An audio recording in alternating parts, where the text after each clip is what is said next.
February 23, 1945. At Mount Suribachi, Iwo Jima, Private First Class Tadashi Yamamoto crouched inside a concrete bunker, his hands shaking as he wrote words which, if seen by his superiors, would have meant execution. The Marines are not like other humans. They refuse to die as ordinary men do. Everything we were told about the supposed frailty of Americans was false. Through the narrow firing slit, he had just seen something that clashed with every belief instilled in him during his military instruction. 6 Marines charged his location while enduring relentless machine gun fire. 3 were hit, yet the remaining Marines pressed forward.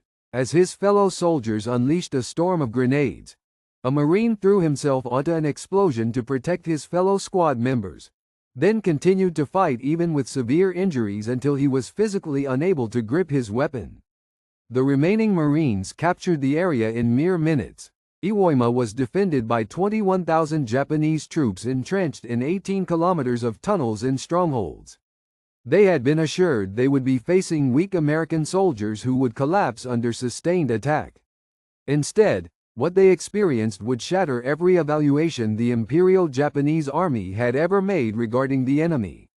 The calculation at the root of this mistake was being inscribed not in military blueprints, but in the brutal actuality of hand-to-hand fighting that would see 26,000 Marines become casualties in a span of just 36 days. The erosion of Japanese faith had started well before Iwo Jima. August 7, 1942. Guadalcanal, located in the Solomon Islands. Corporal Hideo Takahashi, an experienced hand from the China campaign where the Japanese had seemed unstoppable, wrote in his journal after 7 days of combat. Americans who have come ashore differ from any adversary we have previously met.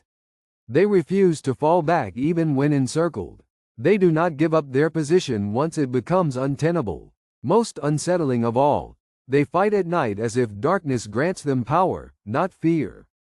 Guadalcanal was Japan's initial defensive engagement in the Pacific, where the Imperial Japanese Army assumed they would quickly defeat green American troops.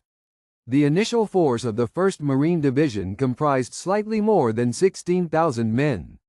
According to Japanese intelligence, the Marines were acknowledged as elite, yet they were still Americans, members of a soft, democratic nation believed to prefer personal indulgence to collective hardship. Within just days, each of these beliefs was devastatingly disproven. Lieutenant Shigeru Fukodome led a reinforced company assigned to recapture Henderson Field during the night of August 20. His force of 200 had previously overpowered Chinese units threefold their own numbers. They proceeded according to doctrine, convinced Americans would lose their nerve at night. The Marines were entrenched in positions with overlapping lines of fire. Fukuodome's troops entered a trap. What unfolded next broke every convention held in Japanese tactical training. Rather than dig in and defend, the Marines launched a counterattack into the darkness, wielding automatic weapons with lethal effectiveness. Fukuodome's diary, which was found after he fell 3 days later, recorded his disbelief.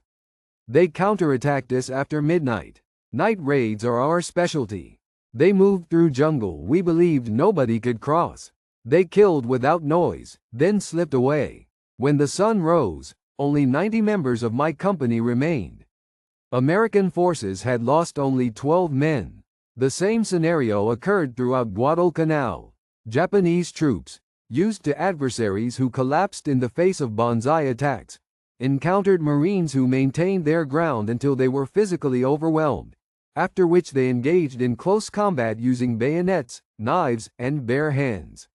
Sergeant Kenji Matsumoto, who endured 4 months on Guadalcanal before being evacuated, recounted in a letter intercepted by U.S. intelligence.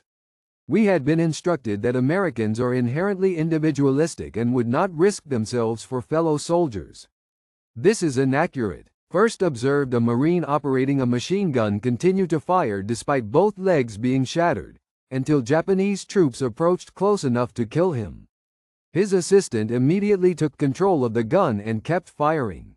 We lost 40 soldiers to that emplacement. The Marine preparation that forged such fighters confounded Japanese military experts. Private Yamamoto, destined to meet Marines on Iwo Jima in the future. First heard about them through intelligence lectures in 1943. The teacher, a staff officer who had questioned captured Marines, appeared genuinely unsettled. The American Marines are subjected to training that any civilized military would regard as criminal mistreatment. They are completely broken in mind and body, and then reconstructed into something so different from the tender civilians who originally joined. They are instructed to embrace death in battle as honorable, to resist surrender, and to continue fighting until physically unable.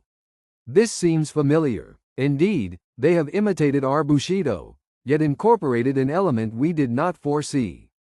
American industrial might. This combination was catastrophic. Japanese troops educated in the Bushido Code believed in dying before facing disgrace, but they were forced to fight with weapons steadily less effective than American arms. Marines experienced training nearly as grueling as what Japanese troops faced, producing soldiers equally prepared to die. Yet those Marines arrived with such immense firepower that Japanese strongholds became indefensible. On November 20, 1943, at Tarawa Atoll, Rear Admiral Ki Shibasaki led 4,500 troops in supposedly unbreakable defenses. The 2nd Marine Division proved otherwise in 76 hours. Private First Class Tadashi Agawa, one of just 17 Japanese survivors, described what he saw to his interrogators.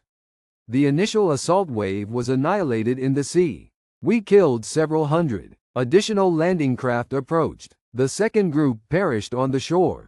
More arrived. The third group broke through to our defenses equipped with flamethrowers.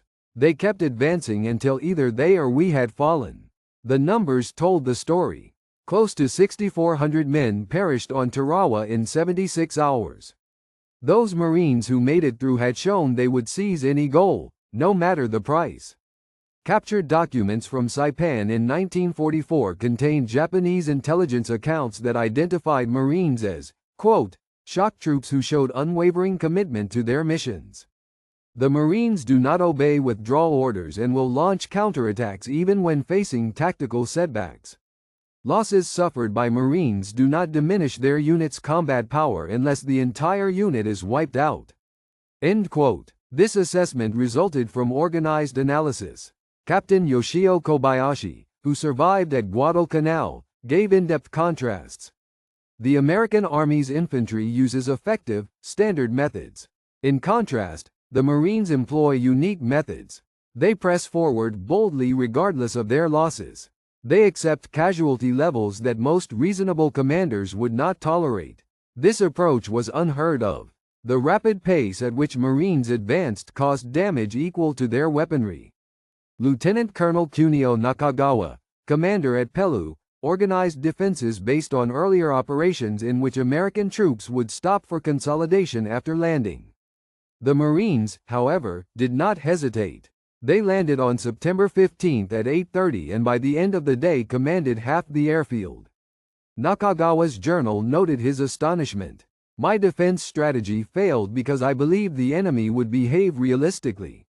The Marines reject rational action. They act with unwavering resolve regardless of situation. To Japanese onlookers, this unyielding dedication appeared self-destructive, yet it was extremely effective. Sergeant Kenji Matsumoto, who was taken prisoner on Bougainville, described witnessing a Marine platoon's assault on an entrenched hilltop. Their route lay across open terrain covered by fire from 3 machine gun positions. According to Japanese military doctrine, such an attack would begin with substantial artillery bombardment before infantry advanced under smoke. The Marine officer gauged the threat for less than half a minute, then ordered the immediate attack without any preliminary action. The troops rushed directly through the gunfire. 7 Marines fell within the first 20 seconds. The rest reached the closest bunker, eliminating it using grenades and explosives. Advancing on the second bunker, 3 more Marines were killed. The rest of the group captured it. The remaining 5 Marines brought down the third bunker. Out of 37 men, the platoon incurred 12 casualties to take a position Japanese soldiers saw as invulnerable. The whole engagement lasted 4 minutes from the issue of orders to completion. This did not stem from bravery. It was the deliberate use of acceptable casualties to accomplish mission goals faster than their opponents could react. Japanese officers, taught to cherish the lives of their soldiers while achieving military aims, found the principle of acceptable casualties deeply disturbing. The Marines calculated losses as part of the price paid for victory, expending those lives without delay if the goal was important enough. This gave them a psychological edge exceeding their physical superiority. Knowing Marines were willing to accept 50% lost for an objective left Japanese leaders trapped. With too few defenders, they would lose ground. With enough troops, other areas became exposed. Withdrawal yielded territory. There were no winning choices. Only the timing of the defeat varied. Major Yoshi Takahori, who was the top staff officer on Iwo Jima and survived the fighting there, reviewed this predicament during post-war questioning. General Kuribayashi realized stopping the Marines was impossible. Our defenses aimed to slow their progress and inflict as many casualties as possible. We were highly successful in causing them losses. In just 36 days, over 20,000 Marines were killed or wounded. Such figures would have crippled any other army's offensive momentum. Nevertheless, the Marines received reinforcements and continued their attacks without losing vigor. We had projected that 10,000 casualties would delay them by at least 7 days. They incurred 10,000 casualties within the initial week without any decrease in their tempo. This exposed a fundamental disparity. Their capacity to replace losses outpaced ours. Their forces included 50 Marine divisions in the Pacific or under training at home. We could only station a limited number of defenders on each island. Simple arithmetic guaranteed our eventual defeat. The mathematics went further than simply counting manpower. The Marines came ashore with logistical backing that supported prolonged operations at levels the Japanese could not equal. Second Lieutenant Toshio Yamamoto, who was taken prisoner on Saipan, personally observed this disparity during a night infiltration. I commanded a patrol to survey American lines 3 days following their landing. We anticipated discovering weary soldiers with meager resources, just as Japanese troops would have experienced after 3 days of fierce fighting on a disputed beachhead. Contrary to our expectations, we saw Marines eating hot meals, being resupplied with ammunition via truck, medical tents treating the wounded from Tomatum, and designated spaces for units to rest away from the front. Their supply depots held more ammunition than was available to my entire regiment. They operated mobile kitchens that cooked fresh food. They had portable facilities for showers and laundry. Despite enduring the fiercest combat of the Pacific War, they were living in conditions superior to those we had in peacetime barracks.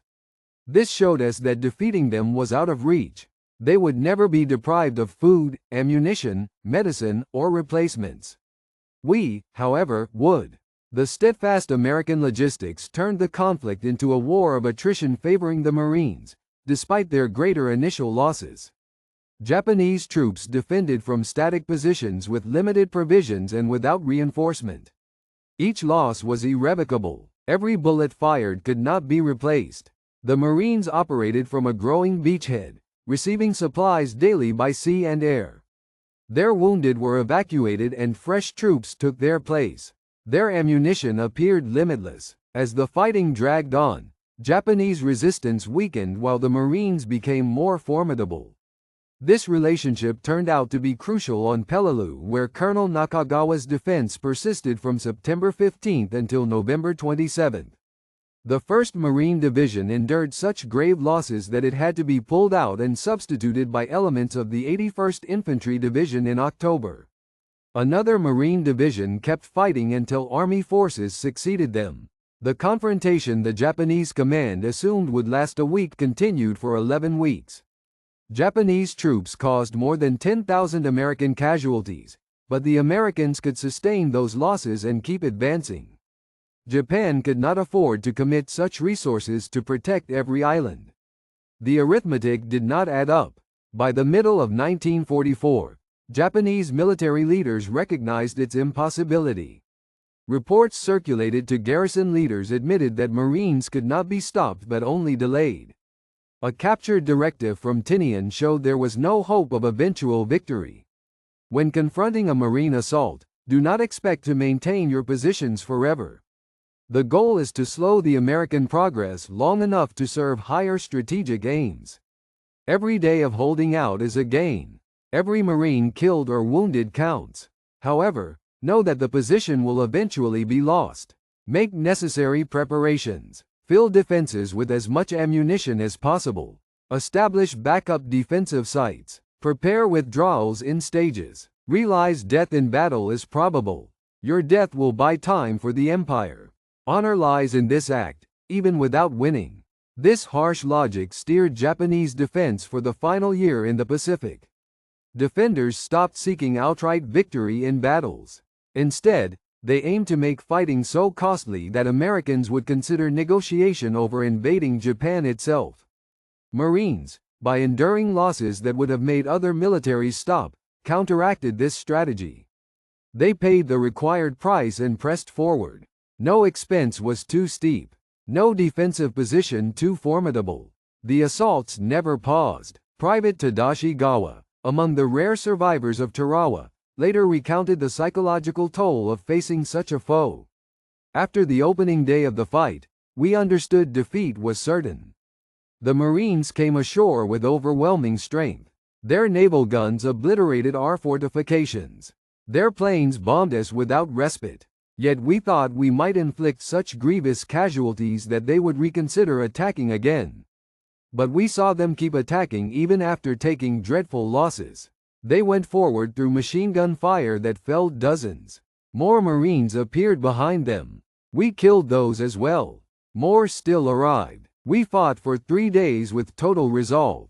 We caused thousands of casualties. We died almost to the last man, and yet the Marines captured Tarawa on schedule. They endured the losses we imposed and pushed forward across the Pacific. That was when we realized the war was already lost. Opponents willing to pay any price for triumph cannot be beaten by making the victory expensive. This realization spread throughout the Japanese military as survivors from each battle brought those lessons with them to subsequent conflicts.